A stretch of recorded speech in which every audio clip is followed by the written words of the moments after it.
Welcome to my channel. That's the part 2. What if Naruto was the grandson of Madara Uchiha? Let's start. Hyuga Hinata. Naruto thought looking at the Hyuga heiress. He found the girl weird. She acted oddly around him. What Naruto had been able to understand about the girl was that she was very shy and lacked self-confidence. Her behavior was amusing to say the least. It was also unheard of for a Hyuga to lack self-confidence, especially a heiress of the clan. Hyuga were much more disciplined and self-controlled, taught a superiority complex at a young age. It made Naruto wonder what might have happened to make the girl lose her self-confidence. That side of the girl, a side that lacked confidence, Naruto saw it as pathetic. The world had no place for people who did not believe in themselves. Once you failed to believe in yourself, you were hopeless.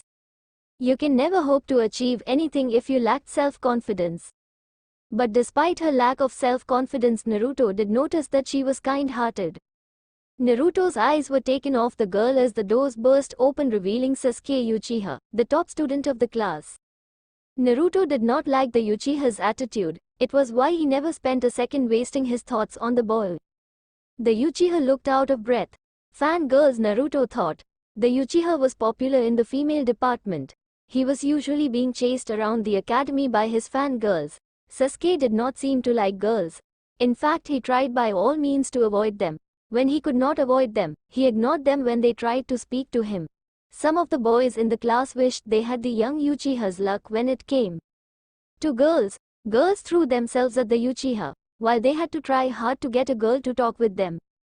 Kiba resented Sasuke for that fact. He even went on as far as to try to embarrass Sasuke to get the girls to like him and leave Sasuke. The result? Kiba ended up in a hospital bed, not because he got beat up by Sasuke. No, it was rather the fangirls that pummeled the boy. From that day till now, Kiba has learned to hate Sasuke. The doors burst open again. Two girls rushed into the class. One was wearing a pink dress, she had pink hair, and green eyes. This girl's name was Haruno Sakura, the president of the Uchiha fan club. On her right was a blonde-haired girl same height as Sakura. The girl's name was Ino Yamanaka, heir of the Yamanaka clan. She was the vice president of the Uchiha fan club. Both girls were huge admirers of Sasuke. They were best friends and rivals when it came to fighting for Sasuke's attention and affection. None of the girls have had any luck so far, but their failure on encouraged them to do more. Sakura was way too loud for Naruto's liking. He has clashed with her a few times. Sasuke knew that Naruto was not the most liked in the class, thus he often chose to sit next to Naruto to drive away the fangirls. His choice drove away most of the fangirls but not Sakura. She would yell at Naruto to get him to go sit somewhere else so she could sit next to her, Sasuke-kun. Naruto obviously refused to do so each time. But his refusal would only get him smacked in the face by the girl. Despite her being weak, her punches really hurt. The class began to fill in, the mutterings began. Naruto thought of taking a nap but decided against it, seeing that Iruka would show up in class at any time soon. A minute later, the Chunin teacher walked inside the class with a stack of paper. The class quieted down, as the students did not want to fall victim of Iruka's wrath. Iruka smiled at his students. "Good morning, my students. I hope you are prepared for test." Naruto looked at Shikamaru with shock written all over his face. "Hey Shikamaru, why did not you tell that there was a test today?" "It was too troublesome," Shikamaru said with a yawn. Naruto said nothing. He did not care about passing the test. He still had a few years in the academy to make up for lost time should it be necessary. He was the demon and an idiot. An idiot he would give them, for anyway, they were given 30 minutes to complete the test. The test was not that hard. It was just a history test. There was nothing that Naruto did not know, but to be an idiot that people wanted to see. He answered the questions that even someone with half brains would answer. The only questions he answered were the ones where they asked the names of Hokages. After the test, Iruka gave them a lecture before letting them go home. Naruto walked beside Choji and Shikamaru as they made their way out of the academy grounds. "Naruto, Shikamaru and I are going to get some barbecued pork. You can come with us if you want to," Choji said, rubbing his stomach. Naruto shook his head. "Sorry Choji, I will pass today." "Man, I had thought we would do another eating contest." "Well, that just means more food for me. Naruto chuckled. I will see you guys tomorrow, he said, increasing his pace.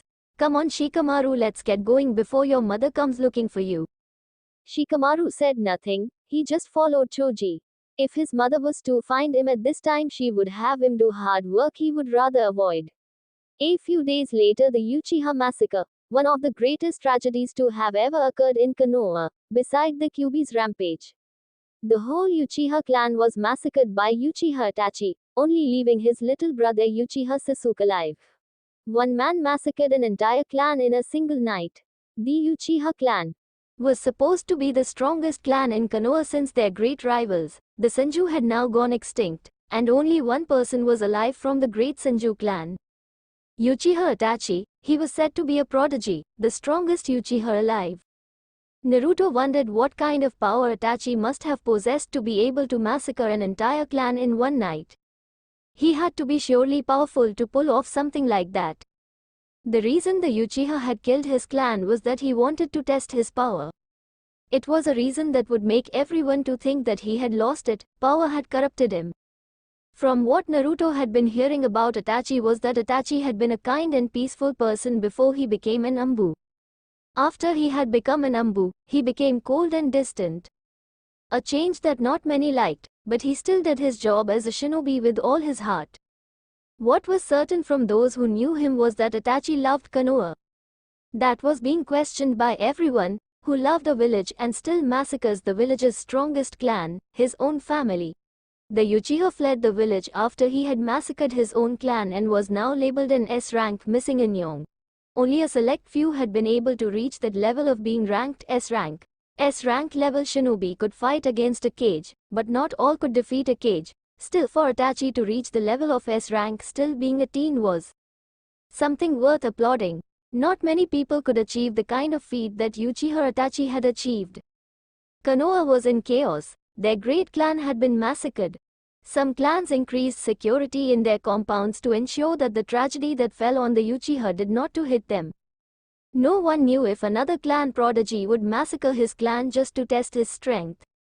Itachi had done it. Who knew another prodigy would not follow his path? Naruto did not feel sad for that a clan he was part of was massacred.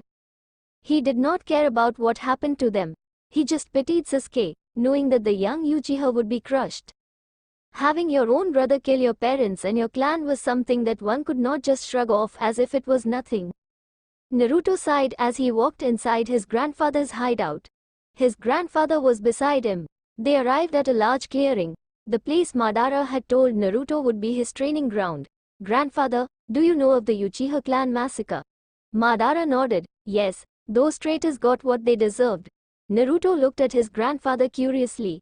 He had come to accept his grandfather was indeed Uchiha Madara, the former Uchiha clan leader and co-founder of Konohagakure. He thought the man would be a little sad that a clan he once led was massacred. Why do you call them traitors?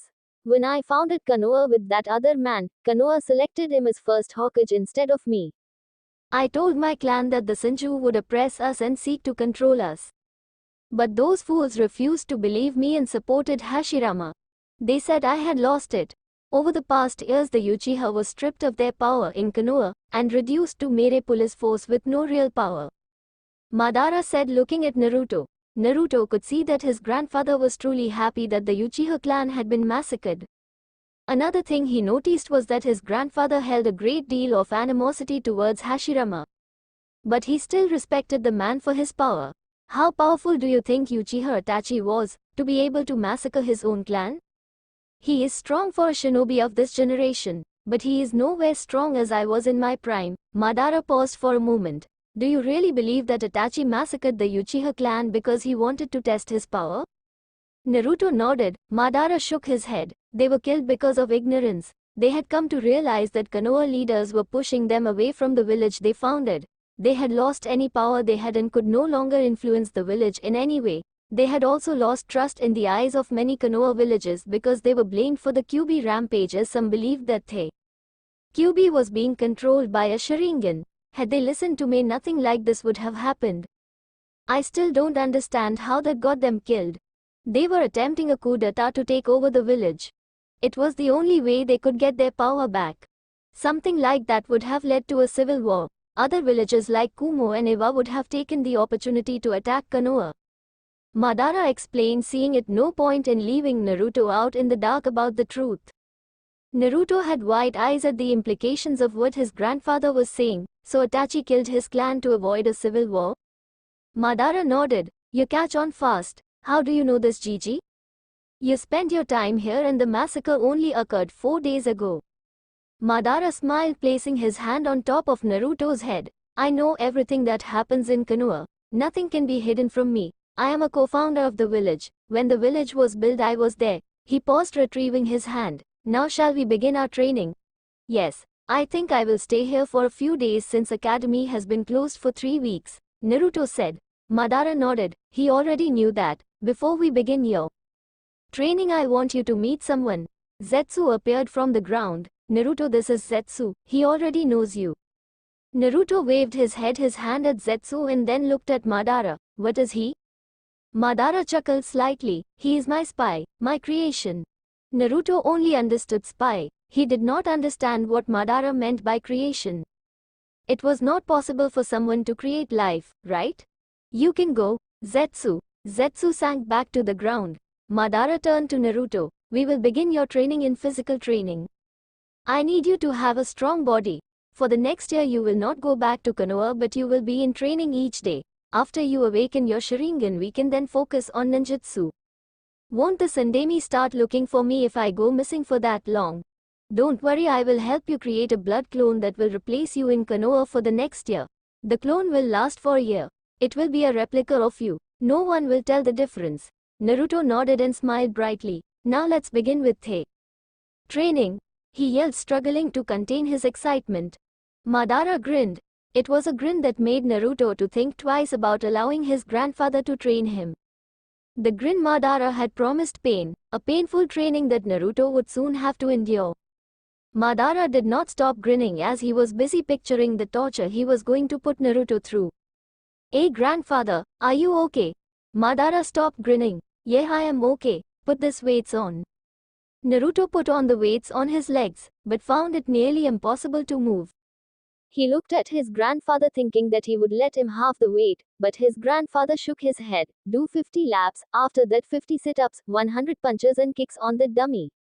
I will be watching your progress from here. Naruto stood unmoving for a minute. His grandfather hit him in the head with his cane, telling him to begin his training. Naruto dragged his body and began his training, which he believed was a little harsh for a 7-year-old. At the end of the day, Naruto had lost consciousness. Zetsu had to carry him off to his room within the huge hideout. When he woke up, he cursed his grandfather. Madara was quick to point out that with Naruto's healing abilities, because he housed the QB, any damaged muscles would be healed while he was sleeping. It would be foolish not to take that advantage, Madara said. Though Naruto could agree it would be foolish not to take advantage of his healing abilities, it did not mean he had to like the kind of training his grandfather was putting him through. Don't worry, it only hurts this much because it was your first day. Once you get used to the weights, and your body adapts to the training program, you won't be complaining anymore. Madara said. Naruto just nodded. He needed to rest. The old man had told him when he woke up they would have to begin the training in the morning, only taking breaks to let him recover. 6 months later, Madara had just finished telling Naruto about the Sage of Six Paths. He needed to start at the beginning for Naruto to understand why he was going to do things to his body. Naruto listened well when his grandfather was telling him about the sage and his legendary eyes, the Rinnegan. The eyes that gave the sage the ability to learn any jutsu in existence, control over life and death. Something like that really made the man a god. You had to be god to have control over life and death, to be able to bring the dead back to life. The sage had 2 children, Sanju and Uchiha. The Sanju possessed the sage's physical power and life force, while Uchiha possessed the sage's eyes. In my fight with Hashirama, I was able to get his cells and infuse them in my body. As I told you, the sage was made out of Uchiha and Sanju. I experimented on myself trying to achieve the power of the sage. With Hashirama's cells, I was able to get his power, the ability to do Mokutong Jutsu. At my old age, I was able to unlock the Rinnegan because I had both Uchiha and Sanju powers. Naruto looked at his grandfather's eyes. Madara spoke. I transplanted them to Uzumaki orphan. Why did you do that? He could not understand why someone would give away a powerful dojutsu like the Rinnegan. I will tell you about it later. Right now we have other things to deal with. Naruto nodded. So the reason you have Hashirama's face in your chest is because you infused his cells into yourself? Madara nodded. Naruto, I want to infuse my cells and Hashirama's cells. I might hate that man, but I respect him for his power. I know Mokutong is powerful, which is why I want you to be able to use it so that you may be able to stand against your future enemies. Having Senju cells will allow you to awaken the Rinnegan once the cells bond with yours. Naruto was quiet for a few minutes. Whether he liked it or not, his grandfather seemed set on to do what he wanted to do on his body. Grandfather, will I also have Hashirama's face on my chest? I already look like Namikaze, and to have Hashirama's face on my body will be too much for me. Madara had been teaching Naruto to hate Senju, especially Hashirama. So to Naruto, looking like his father who he hated was already punishment enough. Having Hashirama's face on his chest would be too much for him to bear. Since his grandfather he made him hate the man. You won't have Hashirama's face on your chest. What I am going to be doing is to infuse both my and Hashirama's cells with your body. Once the cells bond with your body, they will be part of your own body. You will no longer have Hashirama's Mokutong and Senju cells, but you will have your own Mokutong cells. Your body will produce both Senju and Uchiha blood once I'm with your body. If it is done like me, Hashirama's cells will overcome you, killing you when your body is weak and you don't have the chakra to suppress them. At your age, they can overcome you at any moment. Okay, and your cells? I already have Uchiha blood. Madara shrugged. I want you to have my power too. I was just as powerful as Hashirama. It is only fair that you also have my cells. Naruto shook his head. His grandfather was too proud of his own power. Fine, let's do this. I need to go back to training. Naruto said. He had come to enjoy his training, once he had gotten used to the weights his grandfather made him wear. He felt strong physically. Despite not training in ninjutsu, he enjoyed his training. He was building power and speed, also making his body tough so it could endure long fights without tiring too easily. One may have an arsenal of jutsus, but if you are slow and are fighting against a fast enemy, your jutsu become useless because you would not be able to do hand seals, as the enemy will get you before you even think of a jutsu you want to use. Madara nodded and motioned for Naruto to lie down. He grinned as he put Naruto into sleep. He was building up a powerful body. He only wished he was still young to see the kind of power the boy would have at his disposal. The boy could have proved to be an interesting opponent that would push him to his limits. Only Hashirama had been able to do it. There was no other shinobi that made him seriously other than Hashirama. Though years later, a 10-year-old Naruto was watching over Konoha from the Hokage monument. Both his eyes showed a fully matured Sharingan. After his grandfather had finished working on his body, he had Zetsu take him out of the hideout. He was taken to a bandit camp and Zetsu disappeared, leaving him in front of a camp of 25 overgrown men. They not pleased seeing Naruto in their camp and were not just going to let him go away. Stepping inside their camp meant he had seen things that they prefer that they not be seen by other people. If Naruto was to run off and tell people of what he had seen, it would prove troubling for them. The village nearby was surely going to hire shinobi to get rid of them. Shinobi were not people they liked to deal with. Naruto knew that he was going to have to fight with the bandits. He had been itching for battle after all. He needed to test how far he had gone with his training. And so he fought with his enemies. They were weak, not strong as shinobi, but their numbers proved too much for Naruto. He was almost killed, but his experience of almost getting killed awakened his Sharingan. Zetsu came and finished off the remaining bandits. He took a guilt-stricken Naruto back to the hideout. Naruto felt horrible for killing. To take someone's life had left him feeling like a monster. Especially after knowing that he had just killed just so he could awaken his Sharingan. He was happy that he had awakened his Sharingan, but the way it was awakened was not a way he liked. It took a beat down by Madara's cane for Naruto to stop feeling guilty. The experience of killing and Madara's influence left Naruto with little emotions to display. Over the past 2 years he had worked in ninjutsu and maturing his Sharingan. He trained mostly alone since his grandfather was old and not as mobile as a sensei should be. He only gave Naruto instructions and advised whenever Naruto was having troubles with something. The thing he hated about his grandfather was that he was a perfectionist. Every little mistake that Naruto made was pointed out. He was never satisfied with good, only perfect made him smile. Hashirama's cells were hard to control. His grandfather had told him be patient.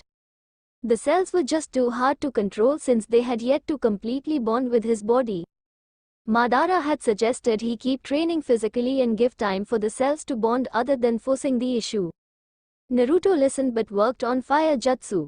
His grandfather was a master of the fire element. With his cells in his body, it also gave him higher control over the fire element. Soon he would be a master of the fire element, with enough training. After he had awakened the Sharingan, he had decided against coming back to the village, so that he may focus on maturing his Sharingan and learning ninjutsu. He let the blood clone continue to be in his place at the village. His grandfather had told him to be careful that no one saw him with his Sharingan activated. Madara had said that because Naruto had his Sharingan activated, always, his secrets meant that he could not train within the village. Training within the village would be risking him getting caught doing things he shouldn't be doing. He had returned today. Madara had told him to go back to the village for some time. Zetsu would be used if Madara wanted to see him. The old man's body was giving up. He had told Naruto to go back to Konoha while he dealt with the problem. Naruto just hoped that the problem would be dealt with. He did not know how he would react should his grandfather's body give up. Naruto was busy sorting out the memories of the clone he had dispelled. The blood clone gave him all the memories it attained on its 2.5 life. The memories were too many. Naruto had been sitting in a meditative position for the past 5 hours. A major headache was troubling him due to the overload of memories he received. Nothing much had changed in Konoha. The Sandemi still visited him at his apartment once a month. The villagers had been treating Sasuke like a king because he was the last faithful Uchiha. But the Uchiha seemed not to care how they treated him, he just avoided everyone. Looking at the memories, Naruto shook his head at what Sasuke had become because of his brother's actions. Naruto thought for a moment. Sasuke had always been the way he was at the moment. It was just that before the massacre he was not cold and an emo brooding king. But he was distant and seemed to have something dark hidden within his heart. Naruto wondered what the Uchiha would do should he know why his brother massacred their clan. The Uchiha massacre had left the boy unstable.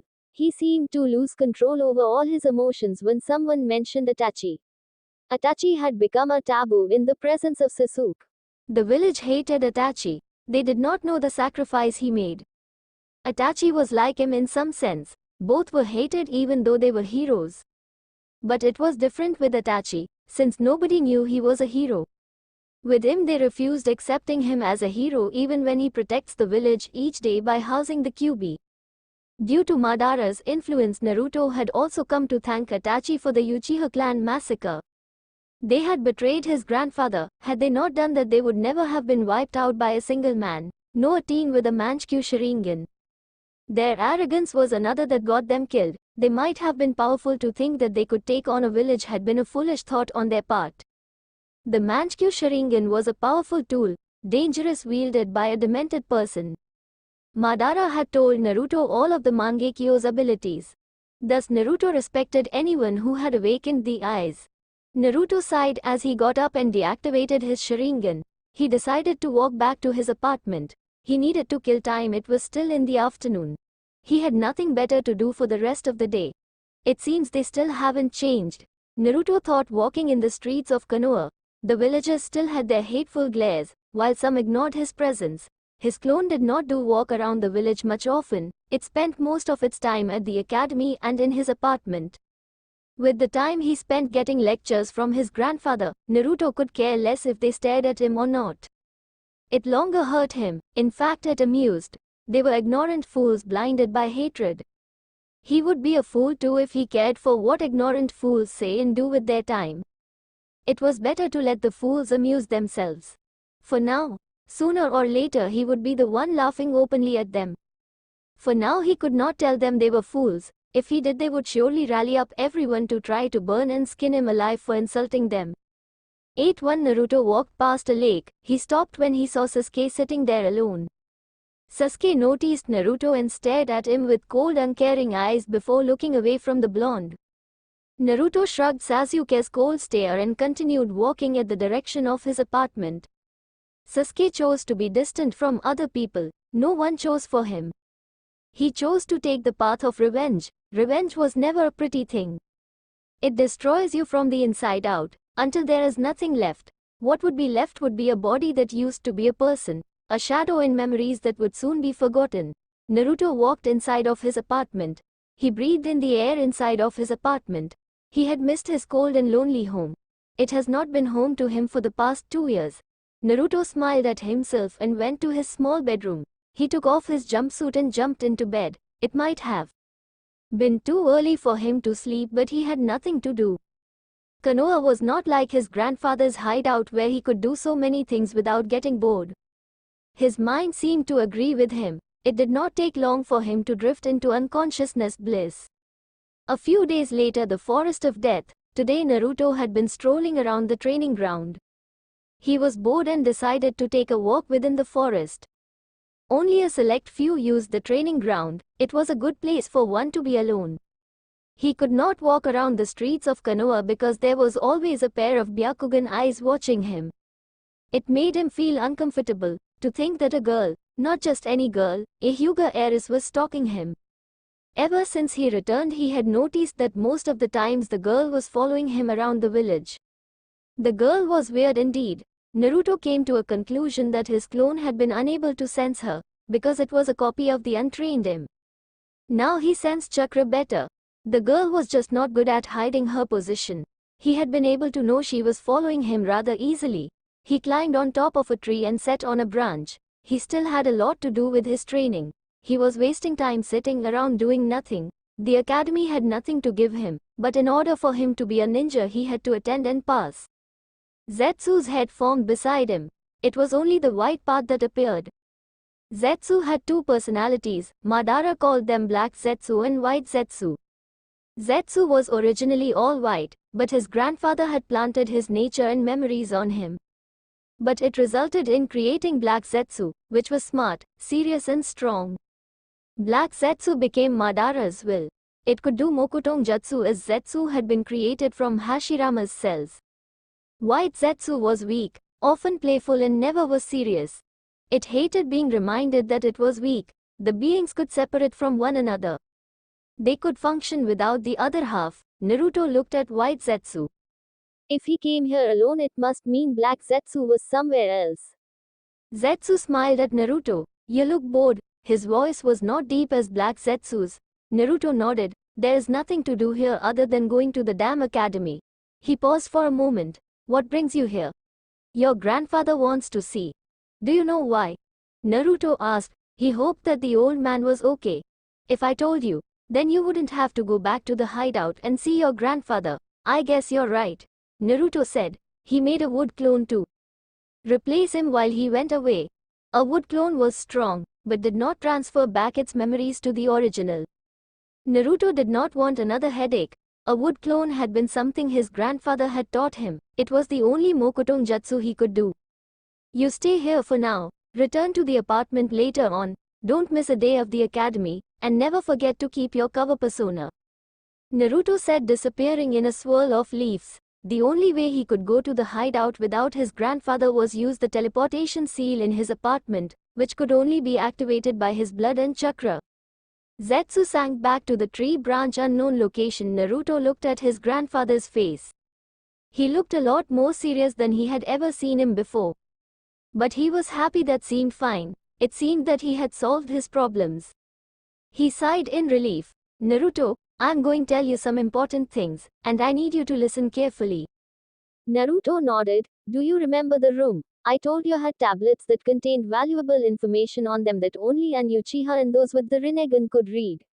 Naruto nodded. The information that is in there is the history of the Rikudo Senin, Chakra and the Bijus. After we are done here, I want you to spend as much time you like making sure that the information in those tablets is in your head. Naruto could only nod. His grandfather never asked him to do something unless it was important. In my years of being a shinobi, I came to hate the shinobi system. I devised a plan that would allow me to rule the world, to be God. But by the time I had all the necessary tools to do that plan, I was already old, and could no longer carry out that plan. During the Third Ninja World War, I found a young Uchiha boy. His name was Uchiha Obito. He was nearly dead when I found him. His right side of the body was crushed. I took the boy and brought him back to the hideout, and fixed up his body. I did that using Hashirama's cells. When he had recovered, he chose to return back to Konoha. I allowed him to go, but he returned shortly afterwards to stay with me. I told him of my plan. He liked the plan and agreed to take part in it. I used a very powerful genjutsu on him to tell him the knowledge I had, that would help him with the plan. I knew that I was going to die soon and I needed to give him what he needed to be successful in the plan. I trained him as best as I could so that he could be strong and told him to use my name once I had died. But he betrayed me to rule the world himself, and he is out there gathering the strongest shinobi to see that the plan succeeds. He uses my name to recruit the strongest shinobi. He uses the name Uchiha Madara to those he wants to recruit in Tobi while doing other things. Naruto absorbed all the information his grandfather gave him. He was a little mad that someone would betray his grandfather. What was this plan, grandfather? How did you plan to rule the world? Madara smiled slightly. I engraved the whole plan in the tablets. You will read more about it in detail when you read the tablets. For now I will tell you what the plan needed to be a success.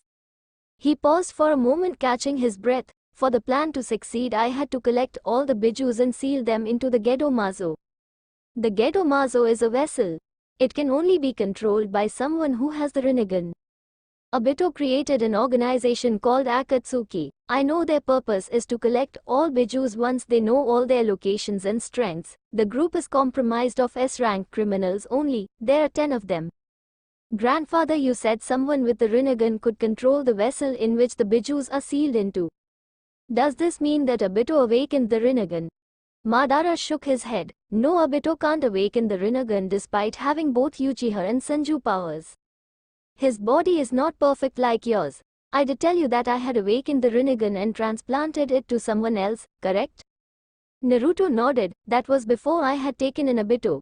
The name of the child I transplanted my Rinnegan is Nagato Uzumaki. Obito, using my name and his knowledge of the Rinnegan, managed to get Nagato to work with him.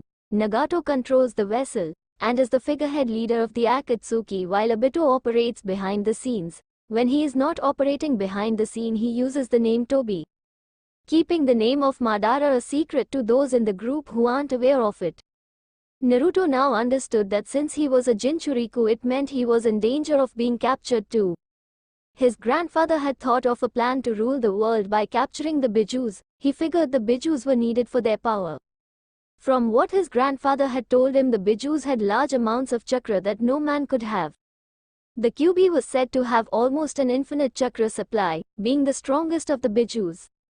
He did not know if his grandfather still wanted to rule the world or if he wanted him to rule the world once he becomes powerful enough to do so. He had no intentions of ruling the world. He did not know what he would say if his grandfather was to ask him to rule the world. Grandfather, isn't Tobi afraid that you will tell the world that he is not Madara? He did leave you alive. No, he has no such fears. He knows that I can't do anything. Look at me, I'm old. I can't stop him if I wanted to. He would have been fearful if he knew about you, but he doesn't, for now that is.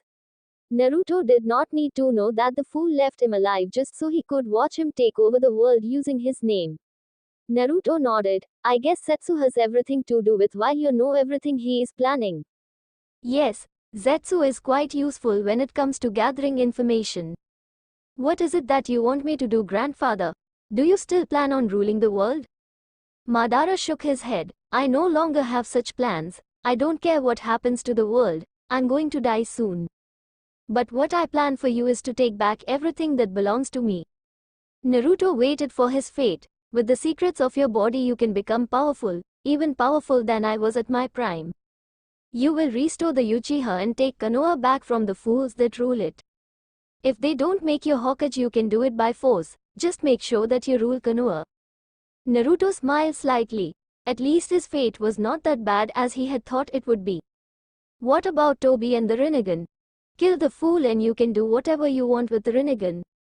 Naruto nodded. Is Toby as he the one who ripped the Kyuubi out of mother the day I was born? Madara nodded. Well, I guess I have more reasons to want him dead. Madara smiled. Things were going according to plan. He was still surprised that Naruto did not argue with him over becoming the leader of Konoha, a village he hates. Still, what worried him was what would happen when time came for him to die. When he said he no longer cared for what happened to the world because he was going to die, he saw a flicker of emotion in Naruto's eyes. It seemed that Naruto had still not come to accept that he was going to die in a couple of years. Grandfather, this means I have to train harder than I have been. Madara nodded. Yes, it is why I had given you some time off, because in a month you will no longer be going back to Konoha until your clone graduates at the academy. Are you saying that I'm going to stop hiding after I graduate? No, when you graduate, it will be risky to let a clone be your place since you will be doing missions. You will still keep your secrets. I told you before that you will only reveal some of them after I die. He saw it again when he said, die, but said nothing. Naruto nodded. Who was he to deny his grandfather's wishes? Naruto, I want you to return to Konoha. Zetsu will come and fetch you in a month to continue your training. Heh, GG. Madara smiled as Naruto went away to his room so he could teleport back to Konoha. Zetsu appeared from behind him. That went well. Black Zetsu said in his deep voice. Yes, he took everything in far better than I had expected. At least now he can train harder knowing what his goals are. You really are serious about this, aren't you? What I do now, I do for him. Once he awakens the Rinnegan, he will become God. Other villagers will fight him in fear of his power. But they will not defeat him. Once that happens, it will be easy for him to influence the elemental nations. Madara replied, not directly answering Zetsu's question, but Zetsu understood. Madara no longer wanted to rule the world. He wanted his grandchild to live a better life and change the shinobi world with the power of God he would come to gain once he awakens the Rinnegan. A change in the shinobi world was what Madara wanted. That was why he wanted to rule it. Konoha. Naruto sat down at his kitchen. He had a lot on his mind. He now knew what he lived for, his dream that his grandfather had set for him. He would make his grandfather proud by achieving his goals. He had been lost living without a sound goal. He had only been living, training just so he could protect himself, so that he can survive. But now he had a goal, an ambition that he would make a reality, and there was no one who would step in his way. Toby's plans still troubled him, but his grandfather's words that he could be stronger than him soothed his worries. But still he was worried. It did not make him feel good knowing that there was a group that was only focused on hunting people like down. He was sure that no one in the village knew of the Akatsuki. His grandfather knew things that no one knew of. At the moment he just had to focus on getting strong so he could defend himself and defeat his enemies.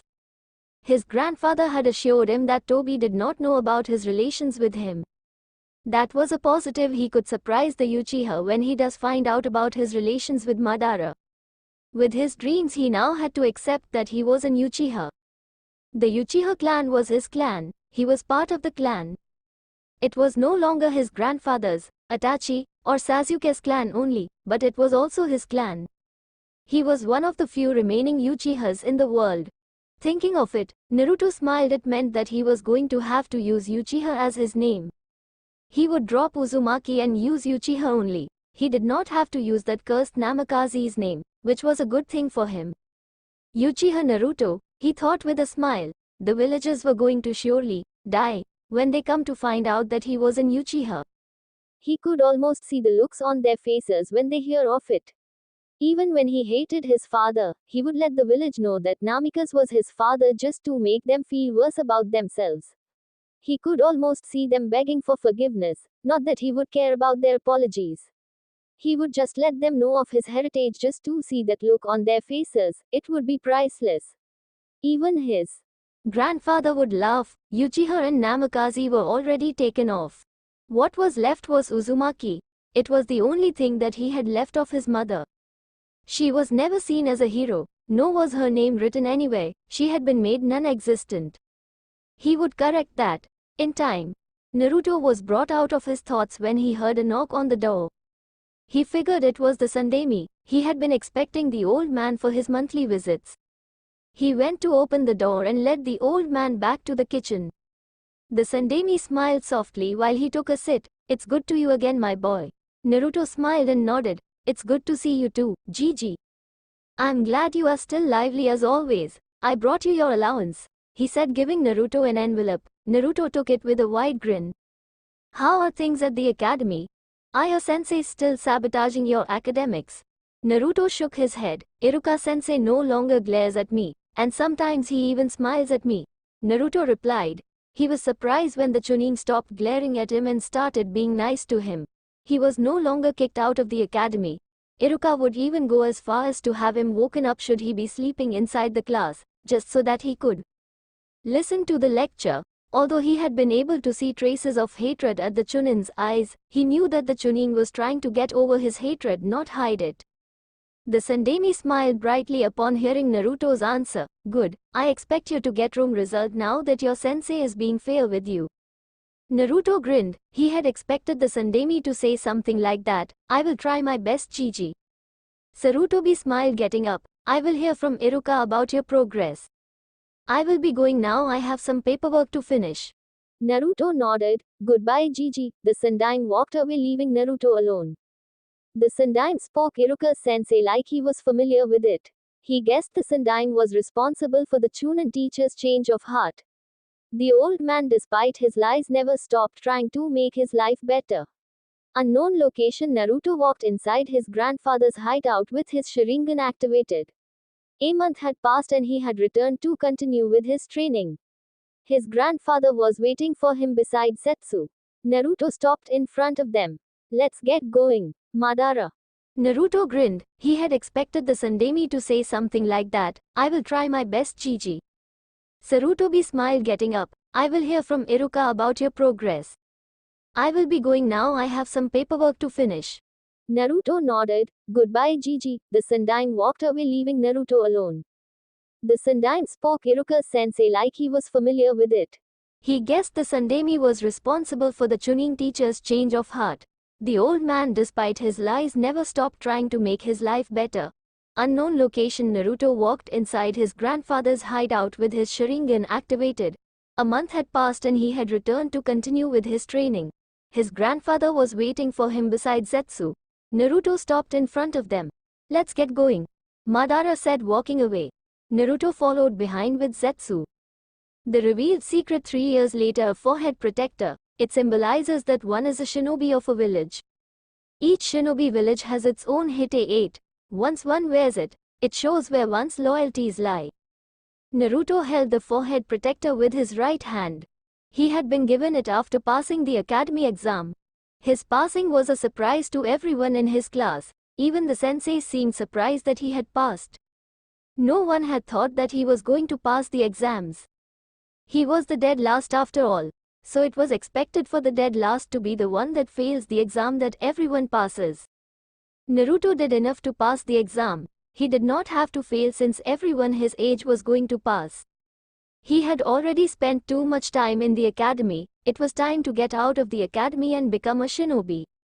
It had been just a day now since he got the forehead protector. The Sandime had been pleased upon knowing that Naruto had succeeded in becoming a genin. Naruto saw it in the old man's eyes, the proud smile he had on his face.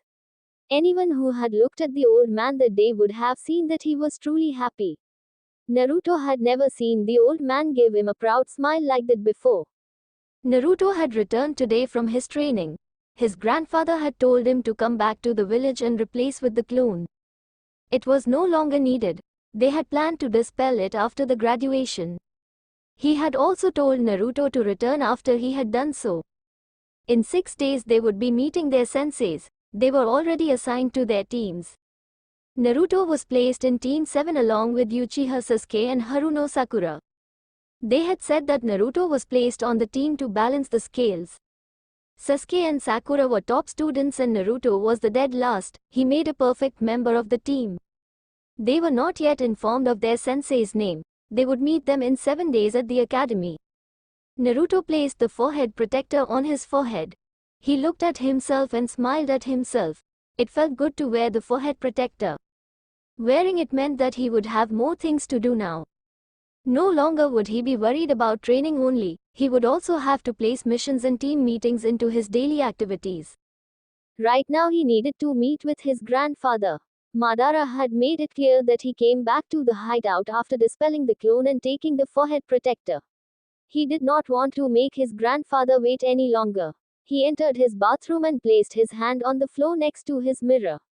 A seal appeared on the floor. Naruto bit his thumb, letting blood leak.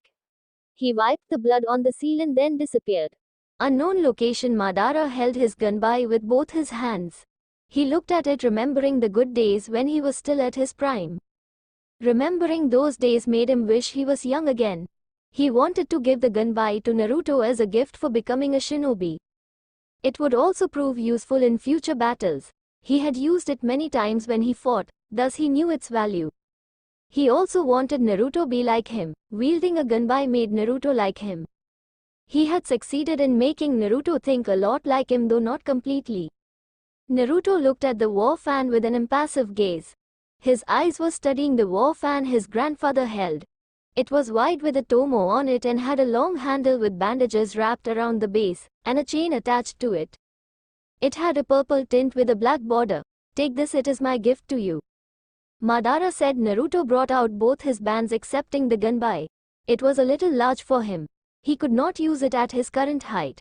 Thank you, Gigi. Madara smiled slightly. Naruto, I want you to know that I am proud of you. If you continue to train as hard as you have been, you will one day surpass me, even Hashirama. Naruto did not react at first. It was unusual for his grandfather to say things like that. He brushed off his worries.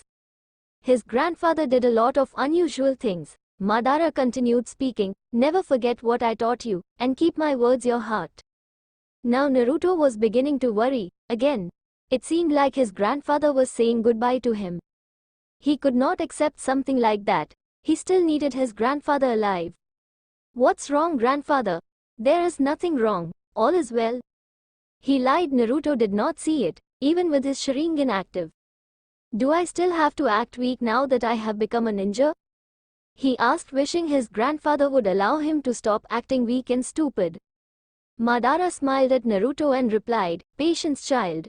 Naruto sighed. It seems that he was not going to get his wish. Okay, I should return to Konoha since I did not leave a clone behind and I have to meet up with my team in a few days. Naruto said. Madara nodded. You can go, I have no other reasons to keep you here. He said. Naruto smiled slightly before going to his room. He did not need to take the gunbai with him to Konoha. He was not going to be using it for now after all. He needed to learn how to use it first before he could carry it around. Also, taking the gunbai back to Konoha would get him asked questions that he did not wish to answer. Later that night at Naruto's apartment, a figure in a black attire sneaked into Naruto's room. He looked at Naruto, who was sleeping peacefully. The blonde was unaware of the presence inside his room. He slowly made his way towards Naruto. He did not want to be heard. If he made noise, the blonde would hear him and wake up. He reached Naruto's bed and stared at the sleeping blonde for a moment. He moved both his hands quickly. His left grabbed Naruto's neck, squeezing it. The other he firmly placed on Naruto's face, blocking his eyes so that he may not be able to see. With his neck being squeezed, he would not be able to scream. Naruto woke from his sleep due to the difficulty in breathing. His neck was pressed tightly and his eyes could not open because there was a hand that was making it impossible for him to open them. He kicked a few times and moved both his hands to try and stop the person from killing him. His kicking and his struggle were proven pointless as the person did not let go of him. Even if he were to scream, no one would come and save him. People would probably just come and watch him suffocate. They would certainly enjoy the show. He was not going to die like this. It had been long since he had allowed the villagers to do what they pleased with him. He was no longer going to allow it. Especially since the person had just broke into his apartment to try to kill him. His grandfather had told him to never allow foolish people to do as they pleased with him. He would certainly not allow anyone to take his life, not inside of his own apartment. He was too young to die and he still had dreams that needed to be achieved. He could not die and leave his grandfather alone. Naruto reached under his pillow while struggling to get loose from the tight grip on his neck. His eyes could not see.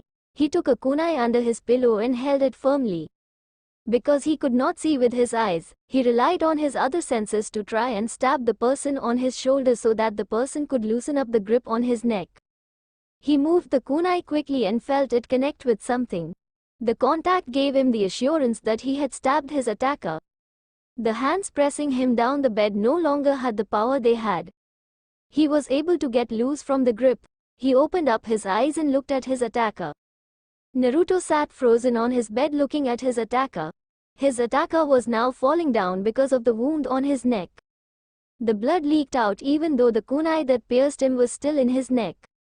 Naruto was still frozen when his attacker hit the floor with a thud. Grandfather. He managed to stutter out at his grandfather. Naruto felt his word crumble down, his heart breaking into pieces. Tears started to wet his cheeks as he cried in regret. He had committed the greatest sin he could have ever do. He had killed his own grandfather, the man who took care of him when nobody wanted to do it, the man who taught him everything he knows about a shinobi, the man he cared for more than anyone he knew, the only person who was closest to him. He had killed that man. He crawled trembling towards his grandfather. The old man had a smile on his face. Madara looked at Naruto with a small smile before he breathed his last breath. Naruto's eyes widened as he saw his grandfather's eyes close. No, grandfather, don't die. I did not mean to kill you. I did not know it was you. Come back, grandfather, he cried out, holding his grandfather's arms. His grandfather did not respond. Naruto felt the guilt and regret overwhelming him. He had killed his only family in the world. Tears showered down like water flowing off a broken water tap. His hands shook with guilt and regret, while his heart was torn apart. He felt as though he was standing between Earth and a large meteor, each pressing him against the other. His Sharingan activated unconsciously and morphed into a new form. The new form had a small black ring in the middle of the eye, 6 black blades connected from the ring, and they stretched to the border of the eye. Naruto felt his head pounding as if it was smashed against a hammer. The pain along with the regret and guilt was too much for him. It caused him to fall into unconsciousness. The moment Naruto fell down, Zetsu appeared within the room. He separated into two, white Zetsu and black Zetsu. You clean up the mess. I will take them to the hideout. Black Zetsu said to white Zetsu in his deep voice. White Zetsu nodded. Black Zetsu took Naruto and placed him on his left shoulder. He did the same with Madara's corpse, placing it on his right shoulder. He left white Zetsu cleaning up Madara's blood on the floor. Unknown location. Hideout. Black Zetsu watched as Naruto's body began to stir. Naruto had slept all night peacefully. Zetsu had thought he might have nightmares, but nothing had happened all night. Naruto slept like a baby. Naruto rose up from the bed and looked around his surroundings. He saw that he was in his room within the hideout. He did not remember coming to the hideout. He saw Zetsu and the events of last night began to play in his head. He looked down in guilt. Tears started to leak out again. His hands clenched tightly. I'm sorry I killed him. I did not see it was him. He said to Zetsu. It did not matter that Madara was the one to have tried to kill him first. What mattered was that he had killed his own grandfather. Zetsu did not like the situation he was currently in. Seeing Naruto cry was unpleasant. It was not your fault. Madara wanted to die by your hands. Zetsu said, confusing Naruto. Why would he want me to kill him? He was going to die anytime soon. He decided it was best if he died by your hands. Your experience of killing him would awaken your Manchikyu Sharingan. He said it was the greatest power he could leave you with. Zetsu replied. Naruto's eyes widened. He had killed his grandfather just to awaken his Manchikyu Sharingan. It was the same when he awakened the Sharingan. Couldn't he have found another way for me to awaken the Manchikyu? Zetsu shook his head. No, he was going to die anytime soon. It was either he died on his own and leave you as you are, or die by your hands and leave you with a Mangekyo Sharingan. The Sharingan was a cursed dojutsu. The things one had to do to evolve it were horrible. Is this the price of power? Naruto asked himself. He continued to cry. Even if his grandfather wanted him to kill him and did not feel betrayed by him, he still could not forgive himself for killing him. Naruto, it is either you accept that Madara wanted to die or you continue to drown yourself in guilt. I won't watch over you if you are like this. He shook his head. Your grandfather would be disappointed seeing you like this. I should know that. I am his will after all, he said and disappeared from Naruto's view. Naruto felt conflicted. He knew his grandfather would not be pleased seeing him crying. Madara hated any weakness. At the moment he was in a moment of weakness. If an enemy was to come at him, he would surely be killed because he could not fight in his condition. Zetsu was right, but he could not help but feel guilty for ending his grandfather's life. The following day Naruto had just finished burying his grandfather. He was not crying. No, Naruto had told himself he would never cry again. He had spent the whole of yesterday locked up in his room thinking. He did not eat anything the whole day, he only ate today morning. He had told himself that if killing his grandfather was the price of power then he would accept it, but it not mean he liked it. It was just that there was nothing he could do about it and was done, he could not change it. His grandfather would not have come back if he had continued crying. He had told himself when he was just 6 that crying did not solve anything. He was walking calmly inside the hideout with an impassive look and his manchu activated. He suddenly stopped walking.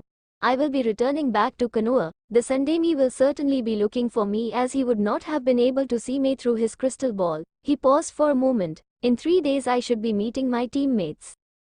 Some of my secrets will be revealed. He said to no one in particular. Zetsu stepped from the shadows. Which secrets are you going to reveal? That I'm not an idiot.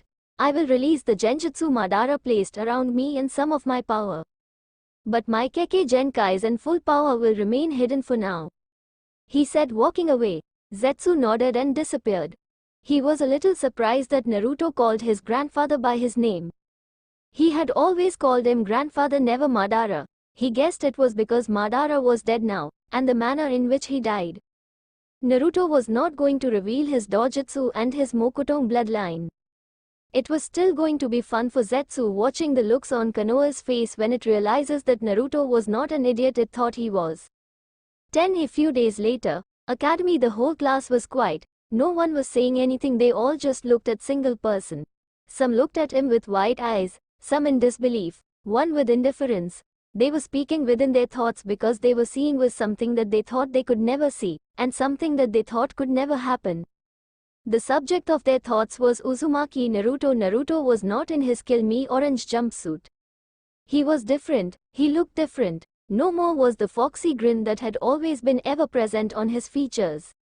Naruto was wearing a black long-sleeved shirt with a red Uzumaki swirl in his front and back. The one on the back was small, but the one in the front was large, it covered his chest. He also wore black shinobi pants, black shinobi boots and black gloves, each with an Uzumaki swirl at the back of his hand. His blonde hair was long, they reached his shoulders, and 2 large bangs covered a bit of his face. The bang on his right made his eye barely visible. Naruto had not cut his hair ever since he was 7. He let his hair grow for 6 long years. He wanted them to be like Madara's when he grew older. Naruto's whisker marks were still there on his cheeks, but seemed to be disappearing. His face looked mature and his eyes were devoid of any emotion. A minute passed and everyone got over their shock. Is that Naruto? A random girl asked, still in disbelief. Yes, that's him. And he looks kind of hot. A Sasuke Uchiha fangirl did not like hearing that. He might have changed his clothes, but he is still a dead last. Who cares if he is the dead last? He graduated and what matters most is that he is hot. Maybe, but he is not as hot as Sasuke-kun. That might be true, but it does not change the fact that he is hot and you just admitted it. The Uchiha fangirl huffed and looked away. Today they would not be meeting with Iruka. He had already given his final speech the day he announced the teams. They were told to come here and their Jonin senseis would come and fetch them. A few moments later the doors opened.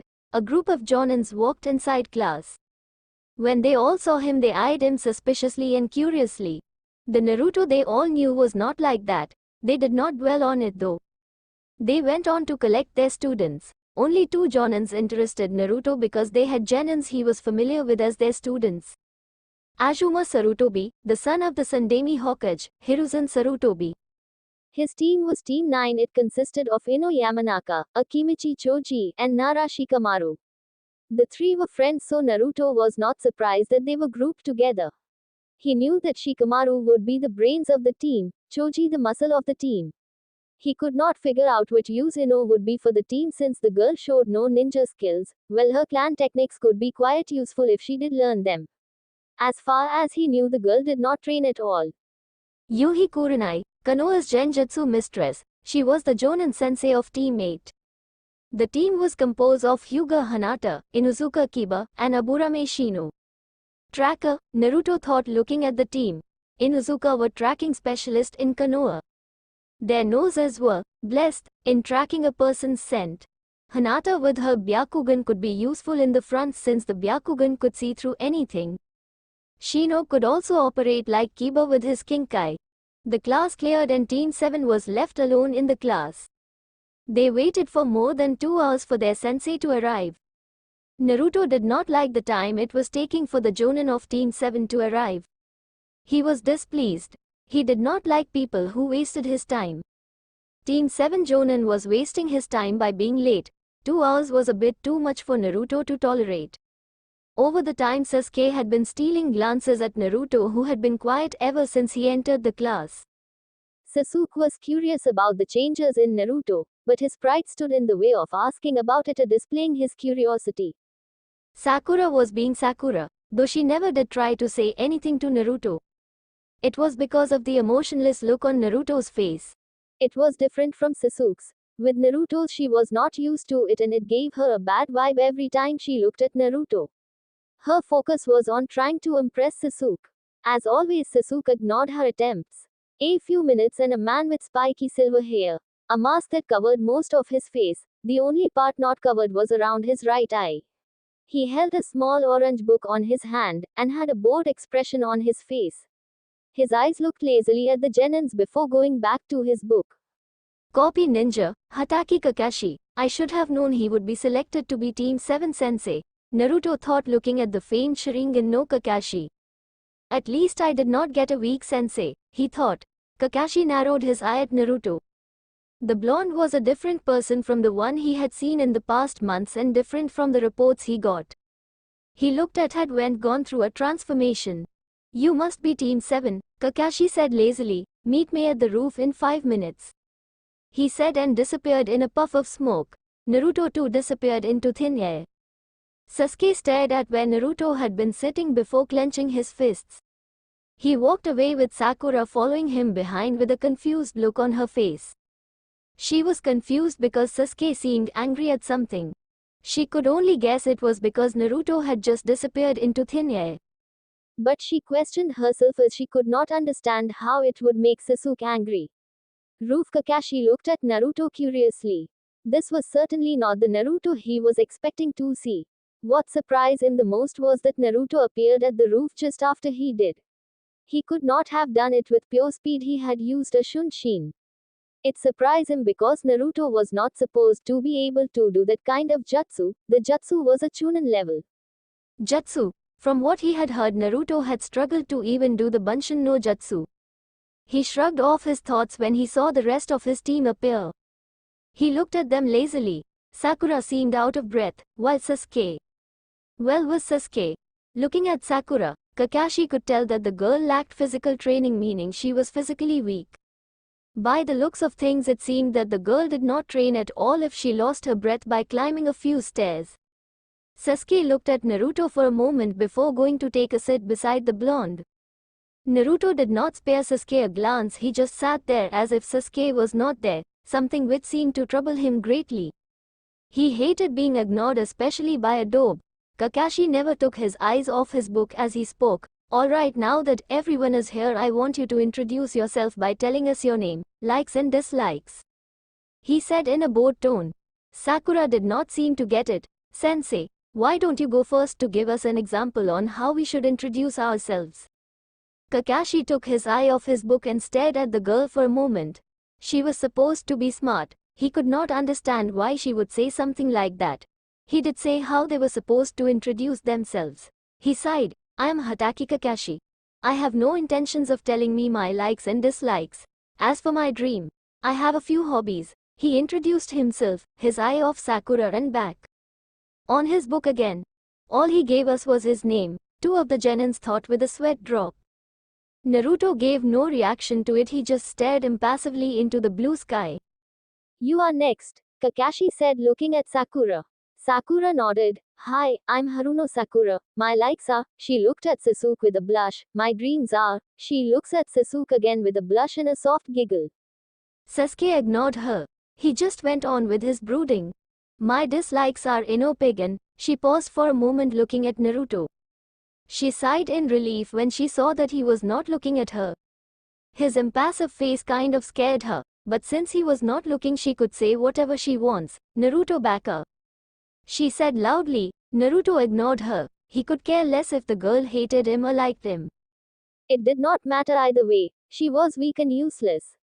Kakashi looked at her with a raised brow. Fangirl, he thought with a sweat drop. Things were going to be rough for him with Team 7. He hated dealing with fangirls, they annoyed him. Especially since they did not take their ninja careers but rather spent their time trying to look good. He looked at Sasuke. You are next. My name is Uchiha Sasuke. I hate a lot of things and I don't particularly like anything. What I have is not a dream. No, it is a reality. I am going to restore my clan and kill a certain man. Sasuke introduced himself darkly. Sasuke is so cool, Sakura thought with a dreamy look on her face. Naruto glanced at Sasuke for a moment before looking away. The Uchiha was stuck in his path for revenge. He was surely going into a darker path. I should have expected that much, Kakashi thought looking at Sasuke. He had a lot of work to do with the team, Sakura's fangirl attitude and Sasuke's dark path. He had to do what he could to ensure that Sasuke stayed out of the dark path he was currently in and develop bonds with his teammates. He looked at Naruto giving him a nod to introduce himself. Uzumaki Naruto. No one was expecting that kind of introduction. Even Sasuke was not expecting it. Yes, Naruto seemed quiet and calm, but he did not expect him to introduce himself like that. Sakura was kind of fuming, thinking that Naruto was trying to be cool. She did not like anyone trying to be better than Sasuke. Even the Sandaime almost fell off his chair within his office as he was watching the meeting with his crystal ball. Kakashi looked at Naruto. There was something wrong with the kind of picture he was seeing. First, the change in appearance after graduation and Naruto's body seemed strong physically. He looked like he trained hard as his eternal rival, Mito guy. And then the change in attitude. One could not change the way Naruto did in a few days. Unless he was always like this but hiding it behind that mask of happiness. But the hair, last time he saw Naruto his hair was short, that is if unless he was hiding it too. Genjutsu, he thought with his eyes slightly wide. He had to be a genjutsu master to be able to cast a genjutsu that could fool the whole village, even the Sandaime. Things were certainly going to be hard for him. Fangirl, Avenger and the Mystery Genin, in a single team was going to consume much of his team. Why does the Sandaime hate me? He thought to himself. He sighed and looked at the academy graduates. Now that we are done with the introductions, tomorrow we are going to be doing a survival test. There are too many graduates this year, thus we will do the tests to determine those are ready to be Genins. Out of the 27 academy graduates, only 9 will become Genin and the rest will be sent back to the academy. He paused and looked at their reactions. But sensei, we have already passed the academy test and graduated, which made us Genins. Sakura said. Kakashi shook his head. You passed the academy exams. To be a Genin you have to pass a Genin test. He paused. Your chances of failing are 66%. We will meet at 6 in the morning, training ground 7. I suggest that you don't eat breakfast if you do you will puke. He said. Jane. He said before leaving in a swirl of leaves, but not before glancing at Naruto. Naruto got up to leave but was stopped by Sasuke. Dope, what is with the change? He asked. No, he demanded. Yeah, why are you trying to look cool? Sakura added loudly. Naruto's face remained impassive. I did not change. I was always like this, you were just too blind to see it. He said as he disappeared into thin air. Sasuke felt offended by Naruto's reply but he could not do anything since the blonde was already gone. At least he was not annoying as he was in the academy, that was a good thing. But inside of him was begging to be wary of the blonde. There was this feeling he was getting off the blonde that was not anything good. He started to retreat. Sakura spoke. Sasuke-kun, do you want to get something to eat? He asked happily with a blush.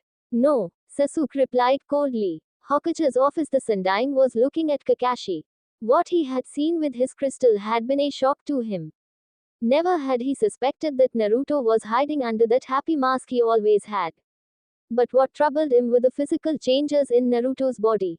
The only word that came to his mind when he saw the blonde was genjutsu. That word alone troubled him greatly. If Naruto was able to hide in a genjutsu while he was around him meant that he had to be a master of the art. He was not just a cage, he could detect even S-rank genjutsus. But he could not detect that Naruto had a genjutsu placed around him that he or anyone in the village could not detect. It troubled him greatly. I'm guessing you saw everything. Kakashi said. The Sundame nodded. Yes, and it troubles me. Kakashi nodded. I never thought I'd see him like that. With the way he currently looks at the moment, he looks exactly like his father. You have to know that not everyone in the village is ignorant. They will start to suspect that he might be related to the Yondaime. Yes, but let us just be grateful that the majority of the village would never think something like that because they are consumed by hatred. The Sundame said, you did tell me that I was not supposed to fail the team tomorrow. This means that he will go out of the village. Once Eva sees him, they will think he is the Yondaime's son. Anyone who thinks logically will be able to tell. The Sundame nodded. For now we won't do anything. But bring Naruto to me after the test after you see his skill level. Hey Hokage-sama, Kakashi said before disappearing from the office. The Hokage leaned back to his chair. He was definitely getting too old to be dealing with this kind of issues. His most fear was what Naruto might know. He would have a lot to deal with if Naruto did know things he was supposed to be the one to tell him. He just hoped that Naruto was not hiding more things that would be a threat to the village. Training Ground 7. Naruto was relaxing on a tree branch. He had arrived at the training ground before anyone did. He did not want to listen to Sakura's voice, thus he chose to relax on the tree. His teammates could no sense him. They were no good at sensing chakra and he was good at hiding his chakra signature. Someone like Kakashi would be able to detect him. His teammates had arrived just after he had. Sakura took the time she was alone with Sasuke as an opportunity to impress him. Thus she was fawning over him. Sasuke was blissfully ignoring her. Zetsu's head appeared from the tree. Naruto looked at him. Do you have something to tell me? No, Zetsu replied. So you were bored then. You no longer have Madara to converse with. Zetsu just nodded. How goes the information gathering? It has been rather difficult lately. I have not been able to find anything useful. He said, I'm curious, which of your skills are you going to show today? Taijutsu. I have trained in Taijutsu ever since I was 7. It is my best option. I can fight without looking weak with just Taijutsu. I will not be using any ninjutsu. For now, that is. Naruto responded. Taijutsu was a good option for him since he would have to answer fewer questions. If he did ninjutsu, they would ask him where he learned the jutsus and who taught them to him. With Taijutsu, he could simply say that he trained on his own. No one would question him further.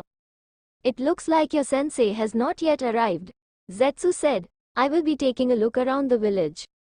He said, disappearing. It had been 45 minutes after 6 and Kakashi had yet to appear. Naruto was getting impatient. Kakashi was just too laid back to arrive on time at a meeting he set up. He had to wait yesterday and now he was waiting. He hated that Kakashi did not respect other people's time. At 8, Naruto's patience finally ran out. He jumped out of the tree. His teammates noticed him. You are late, Naruto. Kakashi-sensei said we could come here at 6. Sakura yelled out. Naruto had no words for her. She was not going to believe anything he told her anyway. It was best for him to just ignore her. He stared, walking away from the training. Sasuke finally spoke. Where are you going, Dobe? Home. Naruto responded without looking back at Sasuke. But we have a test to take, Sakura said. I am aware of that, but I do not have the patience to deal with our sensei's tardiness. When he does get here, tell him I will be my apartment. If he is really serious about the test, he will come and fetch me. Naruto said and disappeared. An hour later. Yo, Kakashi greeted with an eye smile as he appeared in a puff of smoke. You are late, Sakura screeched, making Kakashi wince, but he blissfully ignored her. He looked around because he could not see or sense Naruto.